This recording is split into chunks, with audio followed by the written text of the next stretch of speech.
आप सब ने देखा कि किस तरह से नीतीश कुमार लालू का साथ छोड़कर फिर से एनडीए में आ गए।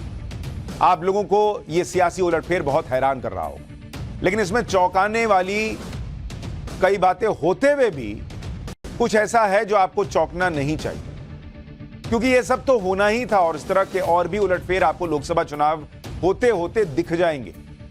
क्योंकि सबको यह अंदाजा हो चुका है कि कोई कितने भी गठबंधन बना ले, नरेंद्र मोदी 2000 के चुनाव में रिकॉर्ड बनाने जा रहे हैं। वो गठबंधन बना रहे हैं, मोदी रिकॉर्ड बनाने जा रहे हैं। नरेंद्र मोदी का टारगेट है 2014 और 2019 से बड़ी जीत हासिल करना। और जब देश में राम लहर चल रही हो, जब देश में खुद नरेंद्र मोदी के नाम की इतनी जबरदस्त धूम 10 साल बाद भी मची हुई हो, मोदी मोदी हो रहा हो, जब देश में मोदी विरोध के नाम पर बने गठबंधन के लोग भाग रहे हों इधर उधर, तो फिर यह क्यों ना माना जाए कि नरेंद्र मोदी रिकॉर्ड तोड़ जीत की तरफ बढ़ रहे हैं 2024 में। लेकिन बात सिर्फ रिकॉर्ड तोड़ जीत की नहीं, नरेंद्र मोदी का टारगेट इससे भी बड़ा है और यह टारगेट है 400 पार का, जिसके बारे में आप पहले से सुनने तो लगे हैं। लेकिन क्या 400 पार अचीव करना मुमकिन है नरेंद्र मोदी के लिए? आज पाठशाला में मैं आपको बताऊंगा यह होगा तो कैसे होगा, नरेंद्र मोदी की क्या रणनीति है, रामलला के आते ऐसा क्या हुआ है कि नरेंद्र मोदी 400 के आंकड़े को पार कर सकते हैं, ऐसा भी हो सकता है। आज इसको डिकोड करेंगे, देश की इस पूरी पॉलिटिक्स जो इस वक्त चल रही है उस पॉलिटिक्स को समझते समझते। पहले आप देखिए कि स्थितियां कैसे नरेंद्र मोदी के पक्ष में मुड़ती चली जा रही है। पहली बात, इंडी गठबंधन बिखरता चला जा रहा है। नीतीश कुमार चले गए, ममता, केजरीवाल, अखिलेश सब अलग अलग रास्ते पे चल रहे हैं। इंडी गठबंधन कहने को रह गया जो बना ही था नरेंद्र मोदी को हराने। दूसरी बात, एनडीए का कुनबा बढ़ता जा रहा है। अब नीतीश कुमार आ गए, अकाली वाले कभी भी आ सकते हैं, यह भी कहा जा रहा है। तीसरी बात, राम मंदिर की प्राण प्रतिष्ठा से देश भर में जबरदस्त राम लहर है और साथ में नरेंद्र मोदी की भी लहर है। आप संयोग देखिए कि जब से रामलला की प्राण प्रतिष्ठा हुई तब से कैसे पीएम मोदी के पक्ष में अजब संयोग बनता चला जा रहा है। आप याद है आपको 22 जनवरी को प्राण प्रतिष्ठा हुई, उसके बाद से आप देखिए एक हफ्ते के अंदर क्या क्या नहीं हो गया। फिर मैं आपको आंकड़े बताऊंगा। 23 जनवरी को, 22 तारीख को प्राण प्रतिष्ठा हुई, 23 जनवरी को ममता बनर्जी ने ऐलान कर दिया कि बंगाल में वो अकेले लड़े, यानी बंगाल में पूरा गठबंधन मिल जाएगा, नरेंद्र मोदी को हराएगा। वो मामला ही रामलला के आते सेट हो गया, खत्म। नरेंद्र मोदी के खिलाफ मिलकर ये लोग नहीं लड़ पाएंगे, ममता बनर्जी ने 23 को कह दिया। 23 जनवरी को ही भगवंत मान ने कहा कि पंजाब में आम आदमी पार्टी अकेले चुनाव लड़ेगी, तो वहां भी मामला इंडी गठबंधन का बिगड़ गया रामलला के आते ही। 26 जनवरी को राहुल की यात्रा को बंगाल में कुछ हिस्सों में इजाजत नहीं मिल पाई, तो पब्लिक ने वो भी देख लिया कि बॉस क्या ही ये लोग सहयोगी हैं। राहुल गांधी की यात्रा बंगाल में ही कई जगहों पे इजाजत नहीं मिली। अब आप बताइए, ये बीजेपी शासित राज्य में हो जाता तो ये लोग कहते कि लोकतंत्र खत्म हो गया। 28 जनवरी को बिहार में सरकार ही गिर गई। वो सरकार जिसके एक वक्त शिक्षा मंत्री जो थे, उन्होंने रामचरितमानस को लेकर क्या क्या नहीं कहा। तेजस्वी यादव ने कहा था कि पैर टूटेगा तो अस्पताल जाइएगा कि मंदिर जाइएगा। अब तो सरकार गिर गई, अब कहां जाइएगा बॉस। और नीतीश कुमार एनडीए में चले आए। 29 जनवरी को कांग्रेस ने कह दिया कि अखिलेश से मिली 11 सीटें यूपी में अभी फाइनल नहीं। 22 तारीख को आप देखिए रामलला आए हैं और एक हफ्ते के अंदर नरेंद्र मोदी के विरोधी जो है वो तहस नहस होते जा रहे हैं। अब ये संयोग है या क्या है पता नहीं, लेकिन ये हो रहा है।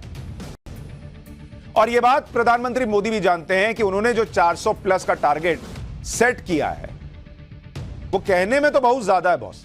400 प्लस कोई मामूली बात है।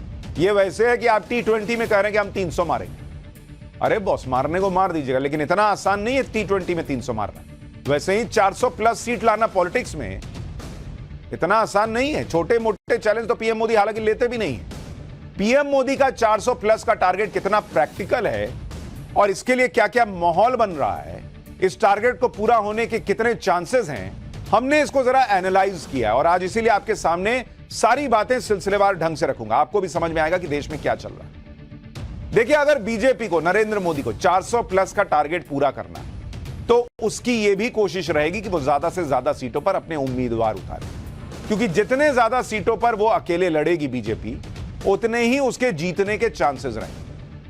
अभी ऐसी खबरें हैं कि बीजेपी इस बार अपना सियासी इतिहास में सबसे ज्यादा सीटों पर चुनाव लड़ने जा रही है। साल 2014 में बीजेपी ने 543 में से 427 सीट पर अपने कैंडिडेट उतारे थे और उसे 282 सीटों पर जीत मिली थी। 2019 में बीजेपी ने 436 सीट पर उम्मीदवार उतारे और 303 सीट जीती। यानी बीजेपी ने 2014 के मुकाबले 2019 में 9 सीटों पर ज्यादा चुनाव लड़ा और 2014 के मुकाबले 21 सीटें उसे ज्यादा आई।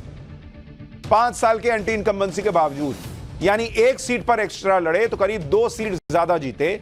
इस पैटर्न से यह पता चलता है कि जितनी ज्यादा से ज्यादा सीटों पर बीजेपी खुद अपने चुनाव लड़ती है, उतना ही उसे फायदा होता है। और इसीलिए ऐसी खबरें हैं कि इस बार बीजेपी 475 से लेकर 500 सीट तक पर अपने उम्मीदवार उतार सकती है। और अगर पिछले 2 चुनाव का पैटर्न देखें तो 500 प्लस 400 प्लस का टारगेट मुश्किल लग सकता है, लेकिन बॉस ये असंभव नहीं है। और मैं ये क्यों कह रहा हूं, अभी आपको पूरा फैक्चुअली आंकड़े के जरिए बताऊंगा। और ये पाठशाला की एक्सक्लूसिव रिपोर्ट है बॉस। आप देखिए किस तरह से समीकरण बन रहे हैं, क्या गणित है। आज पूरा आपको मैथ्स की क्लास में समझाऊं। अब यह समझिए कि पीएम मोदी ने लोकसभा चुनाव के लिए जो 400 प्लस का टारगेट रखा है, उससे अभी बीजेपी कितनी दूर है और कितनी पास। जैसे अगर आप देखेंगे कि अभी की स्थिति क्या है, नरेंद्र मोदी का जो 400 प्लस का टारगेट उन्होंने रखा हुआ है, उससे अभी वो कहां बैठते हैं, 400 प्लस सीट। इससे दूरी कितनी है बॉस? 2019 में एनडीए को, यानी नरेंद्र मोदी प्लस सहयोगी, इनको कितनी सीटें आई थी? 353 सीट आई। तो 350 तो एनडीए पहले ही पार कर चुका है। अभी मौजूदा ताकत कितनी है? मौजूदा ताकत एनडीए की कितनी है? 349, क्योंकि इसमें अभी 333 है प्लस 16 सांसद जेडीयू के, ये भी इसमें आ गए, तो ये लोग 349 पर पहुंच गए। अगर यह मान लिया जाए कि एनडीए 2019 के प्रदर्शन को दोहराने में कामयाब रहेगी, तभी भी 400 प्लस के टारगेट से, यानी ये जो 400 प्लस का टारगेट है, इससे अभी भी आप मान के चलिए कि यही अगर इन्होंने अचीव भी कर लिया तो -51, यानी इसमें अगर आप 51 जोड़िएगा तब ना 400 होता है बॉस। तो अभी 51 सीट कहां से आएगी? इसकी भरपाई करने के लिए बीजेपी ने जो रणनीति बनाई है, उसमें उन सीटों पर भी फोकस है जहां बीजेपी नंबर 2 पर रही।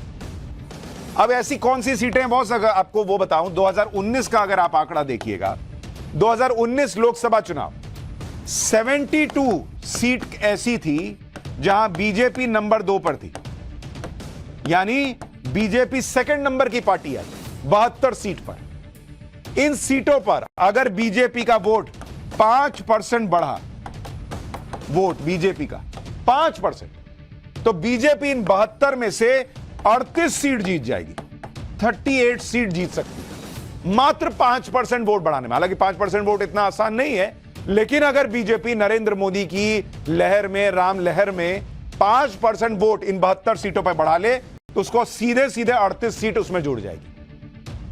अब अगर इस 38 को यहां 349 में जोड़िए तो 349 प्लस 38, तो ये कितना बैठता है? 387 बॉस, यानी 387 तो ऑलरेडी होता हुआ दिख सकता है, बस 5% वोट शेयर इधर उधर। लेकिन इसके लिए उन्हें अपनी पिछली सीटें भी बचानी है। अब भी 400 प्लस के टारगेट के लिए 14 सीटें हालांकि कम है।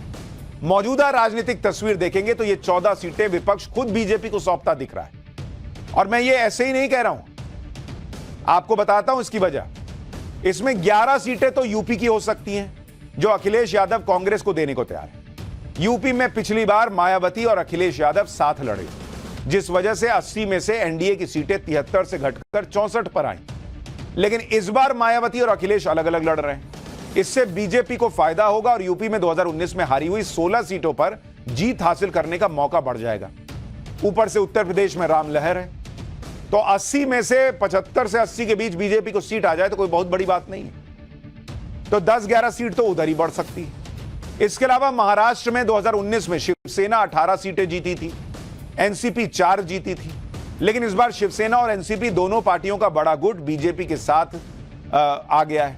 भाई वो शिंदे वाला गुट इधर आ गया, अजीत पवार वाला भी आ गया, तो इसका फायदा चुनाव में एनडीए को मिल सकता है। 2019 में एनसीपी बीजेपी के साथ एनडीए में नहीं थी, फैक्टर भी एनडीए के पक्ष में जाएगा। यानी महाराष्ट्र जहां बड़ी संख्या में सीटें हैं, 40+ सीटें हैं, वहां पर भी बीजेपी के लिए काम आसान हो रहा है। इसके अलावा इंडी गठबंधन की कमजोरी का फायदा बीजेपी को मिल सकता है। जैसे बंगाल और पंजाब में गठबंधन नहीं हो पा रहा, बिहार में तो खेल ही खत्म हो गया इनका। पंजाब में 13 सीटें हैं। 2019 में कांग्रेस को वहां 8 सीटें मिली थी और आम आदमी पार्टी को 1 सीट। लेकिन 2022 के विधानसभा चुनाव के बाद कांग्रेस पंजाब में कमजोर हो गई और आम आदमी पार्टी कांग्रेस की गठबंधन की जो बात चल रही थी वो भी नहीं होने वाला। दूसरी तरफ बीजेपी और अकाली दल के फिर से साथ आने की खबरें तेज हो रही हैं। ऐसे में कुछ सीटें पंजाब से भी आ सकती हैं। इन सब फैक्टर्स को एक साथ देखेंगे तो 400+ के टारगेट के लिए जो 14 सीटें कम दिख रही हैं वो हासिल करना बहुत बड़ी चुनौती नहीं दिख रही बीजेपी की। राम मंदिर का माहौल और देश की बेहतर आर्थिक स्थिति होने की वजह से पीएम मोदी के सामने कोई सत्ता विरोधी भयंकर लहर भी अभी नहीं दिख रही। बीजेपी ने इस बार 50% वोट शेयर का भी टारगेट रखा है कि भाई 400 सीट लानी है और 50% से ज्यादा वोट लाना है।